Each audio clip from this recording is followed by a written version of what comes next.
Muriel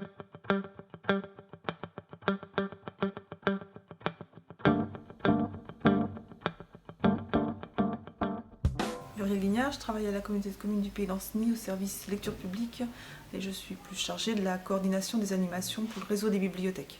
La communauté de communes propose plusieurs parcours aux classes du territoire du Pays d'Ancenis. Chaque parcours est proposé à deux classes qui vont travailler sur un même projet pendant une quinzaine d'heures avec des intervenants, donc des projets en lecture publique et en spectacle vivant. Comme Akéalis, comme un parcours poésie, un parcours circuit du livre, mais aussi des parcours sur la danse par exemple, le théâtre.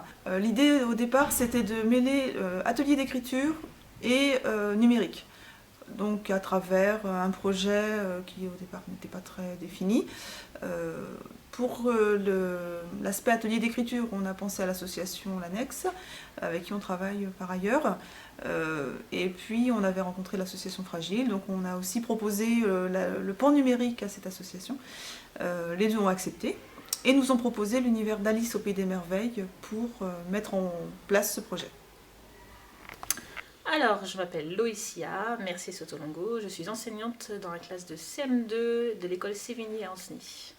Ils ont dû créer un conte numérique en s'inspirant de l'histoire d'Alice au Pays des Merveilles.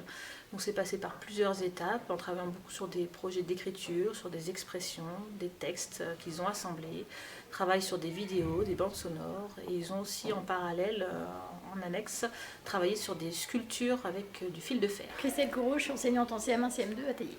Donc en fait, il y a eu toute une partie de production d'écrits à partir du conte d'Alice, donc sous forme de jeux qui ont été proposés donc, par l'association Annexe, et puis ensuite la mise en images, en son et en vidéo de leur travail.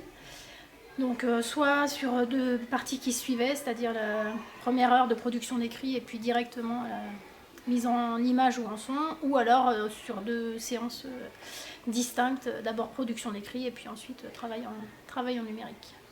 Alors, il leur a permis de valider tout un tas de compétences sans s'en rendre compte. Alors, au niveau production d'écrit, ils ont travaillé la capacité à travailler en groupe. Ils ont pu aussi travailler sur toutes les reprises anaphoriques, les pronoms, etc. Parce qu'en se relisant ou en lisant à d'autres, ils étaient critiques sur la façon d'écrire. Ils ont retravaillé aussi en grammaire sur les adjectifs, etc. Quand ils ont travaillé sur les différentes expressions, donc ils ont travaillé aussi en vocabulaire. Après, sur toute la partie numérique, ça leur a permis de travailler la retouche d'image, l'enregistrement, la lecture à voix haute, l'importance aussi de parler clairement, pas trop vite, pour être bien entendu. Et puis, il y a eu toute une partie aussi éducation civique où travailler en groupe, écouter les idées des autres, voter, et puis même si on n'est pas d'accord, la majorité finit par l'emporter. Travailler l'écriture sur différents aspects. Le numérique aussi, un petit peu manipuler les outils numériques, les retouches de photos, et puis le travail en collectif aussi. Tout à fait, donc Élise Cornier, je suis maître animateur TWIC dans les écoles. En fait, ça consiste à accompagner les enseignantes, les élèves dans tous leurs projets numériques. Voilà, tout ce qui fait appel au numérique dans les écoles. Donc j'ai pu intervenir sur ce projet Compter numérique de temps en temps, pas toutes les séances, et ce que j'ai vraiment apprécié, c'est le partenariat entre deux associations. Il y avait la partie créative, écriture, et la partie numérique dont tu t'occupais. Et les élèves se sont vraiment investis dans ce projet. Il y a eu tout un travail d'écriture, de mise en scène, de prise de son, la vidéo qui leur a beaucoup plu aussi, le travail sur les photos, etc.